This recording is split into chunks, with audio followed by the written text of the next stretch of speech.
Welcome to the Invite Health podcast, where our degreed healthcare professionals are excited to offer you the most important health and wellness information you need to make informed choices about your health. You can learn more about the products discussed in each of these episodes and all that Invite Health has to offer at www.invitehealth.com/podcast. First-time customers can use promo code podcast at checkout for an additional 15% off your first purchase. Let's get started.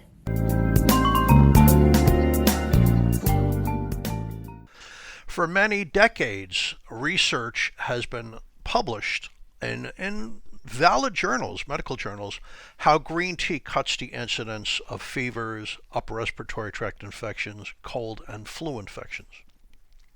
And the data is pretty strong. It's coming from all over the world, but a lot of it is coming from Japan and China, where people commonly consume green tea, but it's also coming from Paris and the United States. In any event, they found that children who lived in precincts of Japan where they grow green tea, if they sup on green tea compared to children who don't, they have far fewer fevers and sore throats. In a different study, children who drank green tea had far fewer flu infections as diagnosed by a medical doctor or pediatrician compared to children who did not sup on green tea.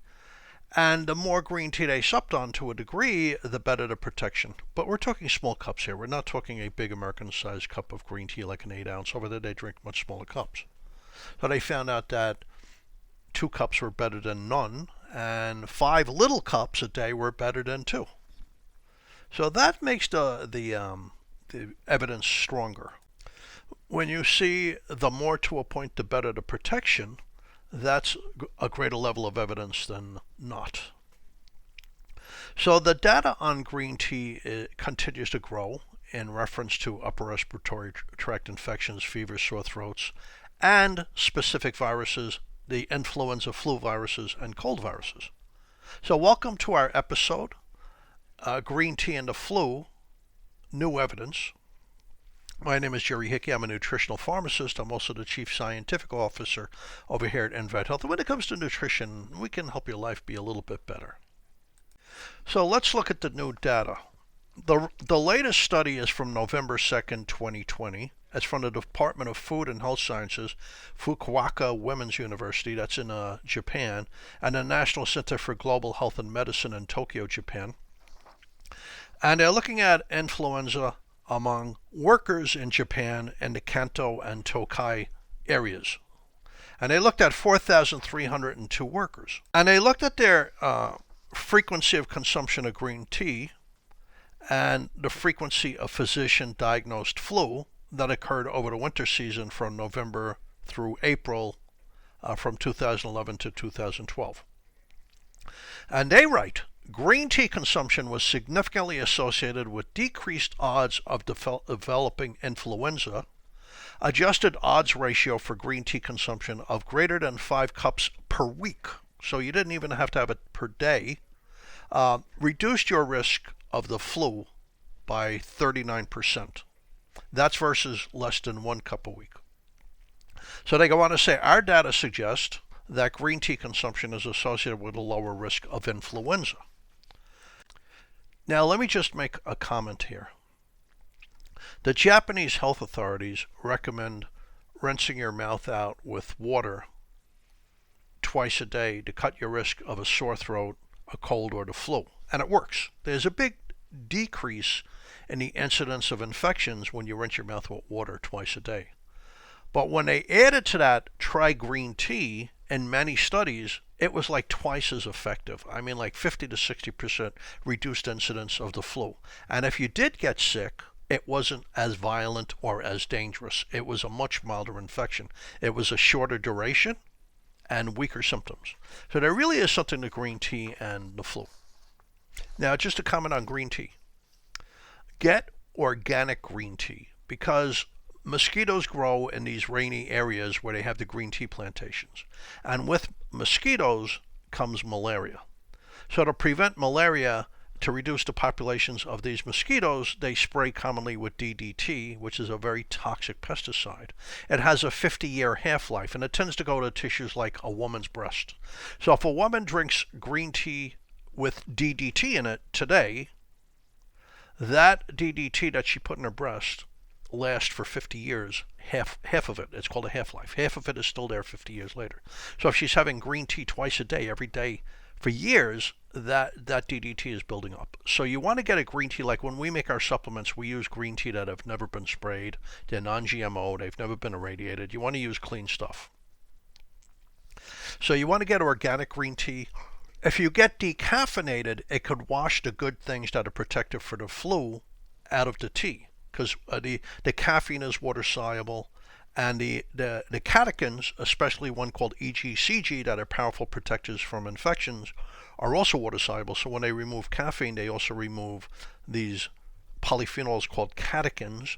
If you get a green tea that's decaffeinated, you want to make sure they put those catechins back in. So it'll be standardized to a certain potency of catechins per tea bag or per cup of tea. And never put milk in your green tea. It seems to bind up the active ingredients. You want to put lemon in there for certain reasons. Lemon protects the green tea from your digestive enzymes, and you absorb more tea intact. You get these valuable catechins intact because they have a lot of benefits. There's many benefits on green tea. Check our other episodes. Go to the search engine by the episodes and type in green tea, and you'll see all the episodes that come up. Because green tea is helpful in so many different ways. So here's a study from the journal Nutrients. It's looking at healthcare workers. Now, this is the second study I've seen on green tea and healthcare workers. There was a study in the United States on 200 healthcare workers. When they gave them green tea, it greatly cut down on the incidence of the flu. That study's older.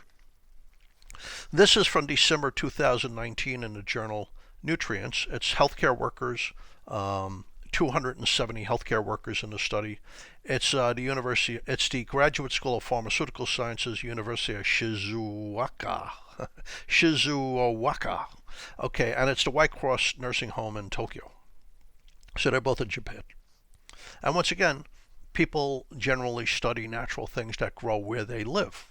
So you get pomegranate studies from places like Israel or Turkey or Jordan, and you get tomato studies from the United States and Israel and so on and so forth. So in this case, it's over in Asia. So it's a placebo-controlled randomized human clinical trial evaluating, here's their words, the clinical effectiveness of consuming the catechins in a liquid for preventing acute upper respiratory tract infections. Now the catechins are from green tea. So it's 270 healthcare workers. So they were allocated to a high catechin dosage. It's really not that high. A low catechin dosage or placebo. And they consumed it every day for 12 weeks from December through February 2018. And they wanted to see if they developed upper respiratory tract infections. And the incidence of upper respiratory tract infections in the high catechin group was reduced by 54%. BMC Public Health, it's the Department of Drug Evaluation and Informatics, Shizuoka Graduate School of Pharmaceutical Sciences. Now, it's a meta-analysis of randomized controlled human clinical trials. Looking at green tea, does it help prevent infections by the flu? So they went through these different websites that collate research, like Cochrane Library, PubMed, Medline, Web of Science, Ichu Shi Web, that's an Asian collating website for medical research. And they had two reviewers independently reading the extracted studies for their overall scientific quality and their lack of bias, etc. And here's what they found. 5 studies met their inclusion criteria. Now, this is going back to 2016, but there's been a lot of studies since then. 5 studies met their inclusion criteria. So I'm going a little bit further back because they're grouping together a bunch of studies. The participants who gargled with green tea, a lower risk of influenza compared to the participants who gargled with water. Now, that's interesting because gargling with water lowers the risk of the flu by 30%. If you gargle with water twice a day, you cut your risk of the flu 30%. But gargling with green tea reduced flu incidence 30% better than water. So we're talking something like 58% here, drop in the risk of developing the flu. So they go on to say gargling with green tea and its ingredients have a preventative effect for influenza infection. Well, there you go. There you go. Now, here was a surprising one from Paris, France, INSERM. It's in the journal Influenza and Other Respiratory Tract Viruses. It's from Paris, France. INSERM is a huge research institute in different parts of France. They have like 100 different departments. They have like 1,000 doctors and researchers and scientists. I mean, they do major groundbreaking research. And they're looking at they're looking at what increases a person's risk of the flu versus what protected them from the flu. So they found out if you had a history of asthma, it increased your risk of developing the flu by 217%. But they found 3 protective factors that prevented the flu. If you live in a home where people cover their nose when they sneeze, that prevented the flu. If you live in a home where people cover their mouth when they cough, that prevented the flu. And what was the other one? Green tea in Paris, France. Who would have thought? Well, if you ever go to Paris, a beautiful city, oh, it's beautiful. There's many Cambodians and Vietnamese living there, and with them came their culture of drinking green tea. So green tea is very commonly consumed throughout Paris these days, just like New York City, just like Los Angeles, just like San Francisco, just like Miami, and just about anywhere else. I mean, you could go to a microbrewery today and say, I don't want to drink a beer, make me a green tea, and they'll probably have green tea in a microbrewery. It's all over the place. So drinking green tea a minimum of 2 times a week, so that's not very often, cut the incidence of the flu, cut your risk of the flu by 61%. So how would green tea work? Well, there was a very interesting study from the University of Florida at Gainesville where they gave people a green tea capsule throughout the flu season, like a 4-month period, very similar to our green tea capsule. So it was the University of Florida at Gainesville, you know, the Gators, Gatorade, those people. And they found that, yes, giving people green tea capsules throughout the winter, and these were different age groups, like young adults, 18 to 25, elderly people in their 70s, middle-aged people. It just worked across the board. Giving people these green tea capsules twice a day with meals and a glass of water cut way back on the number of people who got infections, but if they did get sick, it was a lot weaker in infection. Like the symptoms were much milder. They got better a lot quicker. It didn't become dangerous. I mean, it really meant something. And they looked at the blood. What was the green tea doing to their blood? And they found 2 things. The 2 things they were looking at. Green tea increased the number of gamma delta T cells and increased the expression of interferons when people were getting sick or if they were exposed to a virus.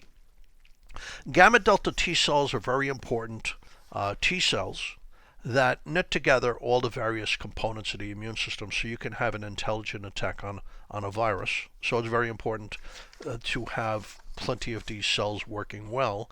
And interferons are expressed by your immune cells when they're attacking the flu.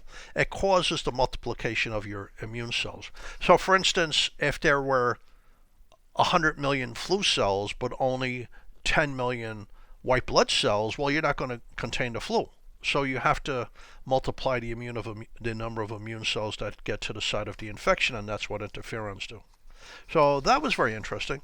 And research from the Journal of Pharmaceutical and Biomedical Analysis showed that it was from the University of Sydney in Australia, their Institute for Infectious Diseases and Biosecurity.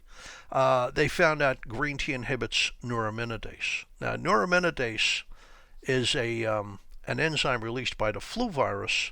It allows the virus to spread in your body. And a study in the journal Frontiers in Microbiology found that green tea also inhibits hemagglutinin. Now, hemagglutinin allows the flu to attach to your cells when somebody sneezes or coughs on you. So if you block hemagglutinin, you're blocking the adhesion of the flu virus to your cells after someone coughs or sneezes. So you're blocking the adhesion of the flu virus to your cells to a pretty good extent. You are blocking the movement of the virus from multiplying and moving from blood cell to blood cell, or cell to cell, I should say. And you're stimulating your gamma delta T cells to organize and coordinate your immune system attack on the virus to really get rid of it. And you're increasing the expression of interferon with the green tea. Interferons cause the multiplication of your immune cells, but interferons do something else also. They prevent your own immune cells from attacking you. Like what happens with COVID-19. In COVID-19, a major battle occurs in the lungs. The virus gets into the lungs because it's getting into the brain and the lungs and the kidneys and all over the place in many people. And in the lungs, it triggers a massive retaliation by your immune system, which can lead to acute respiratory distress syndrome, where the lining of your lungs flood with liquid, and then you have to go to the intensive care unit and get help with breathing, like get on oxygen, or sometimes intubated, which is nasty. But also, you have that cytokine storm, the level of a chemokine, a messenger expressed by the immune system called interleukin-6, increases dramatically very quickly, and this causes a rush of immune cells into the lungs and destroys your lungs. That's a very dangerous part of COVID-19, but it can happen with the flu also, but much more rarely. By doing the green tea and you're releasing the interferons, not only are you stimulating the production of white blood cells, but you're preventing an attack on organs like your lung or your brain by your own immune system. So these are very important findings. Now you could brew an organic cup of green tea. I would do 2 American-sized cups a day, like 2 8-ounce cups, 2-3 times a day. Squeeze lemon into it, not milk. It'll be absorbed better. It'll work better. Or you could take, an organic dropper, like we have extracts where a dropper is equal to a full cup of green tea, and it's organic sourced, and it's non-GMO, and it's never been irradiated. So you could put a dropper in water, like 3 times a day, 4 times a day, or 2 droppers twice a day. In fact, what I do for my wife and me in the winter, throughout the winter, I brew a cup of organic green tea twice a day, morning and evening. And I get our liquid tincture and I put 2 squirts into each cup, bringing the total daily intake of catechins up to the equivalent of 6 cups of green tea. It's very safe. It's going to be very safe. And we're just doing the right thing. And we're just staying really healthy. So thank you for tuning into the Invite Health Podcast. You can find all of our episodes for free wherever you listen to your podcast, or just visit our homepage, invitehealth.com, the loading page. Just scan down and you'll see a big icon for the podcast, and hit that and you can listen to several hundred podcasts. Please make sure you subscribe. Please leave me a review. I'd like to know how we're doing. Dr. Amanda Williams and we do the podcast so far. You can follow us on Facebook, Twitter, and Instagram at Invite Health. I hope to see you another time, on another episode of the Invite Health Podcast. Thank you for listening.